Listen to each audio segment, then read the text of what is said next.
আজকে অনেক দিন পরে মাছের ডিমগুলোকে অন্য রকমের করে রান্না করব। সাথে থাকুন, কিভাবে রান্না করছি সেটাই এখন শেয়ার করব। মাছগুলোকে হলুদ মরিচ মাখিয়ে খুব সুন্দর করে এপিট ওপিট করে একদম কটকরা মটমটা করে ভেজে নিচ্ছি, দেখতেই পাচ্ছেন। আর এই মাছের দুইটা ডিমই কিন্তু অনেক অনেক বড়, হয়তো বা ক্যামেরায় ওরকমের উঠে না, কিন্তু ডিমগুলো কিন্তু অনেক বড় এবং কি এভাবে রান্না করলে কিন্তু বেশি স্বাদ লাগে।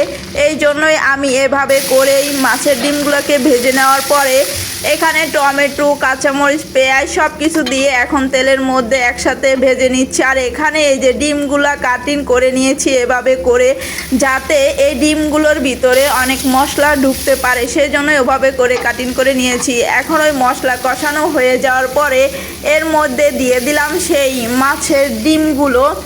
আর এই ডিমটা এভাবে ভুনা করলে সব থেকে বেশি ভালো লাগে। এখন এটা কিছুক্ষণ কষিয়ে নেওয়ার পরে এখানে এখন পানি দিয়ে দিয়েছি। এখন কিছুক্ষণ চুলাতে রাখলেই কিন্তু রান্নাটা হয়ে যাবে। দেখতেই পাচ্ছেন কি সুন্দর ইয়ামি একটা কালার আসছে।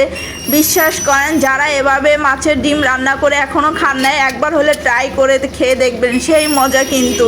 এখানে এখন রান্নাটা কমপ্লিট হয়ে গেছে। উপরে জিরার গুঁড়া দিয়ে দিলাম কিছুক্ষণ, এখন নাড়াচাড়া দিয়ে নামিয়ে নিব। আর এটা গরম ভাতের সাথে খেতে কিন্তু সেই মজা। এখন রান্না কমপ্লিট, এখন গরম ভাতের সাথে কিন্তু আমি খাবো। আর আপনারা যাদের খেতে ইচ্ছা হচ্ছে অবশ্যই বাসাতে এভাবে রান্না করে খেয়ে দেখবেন।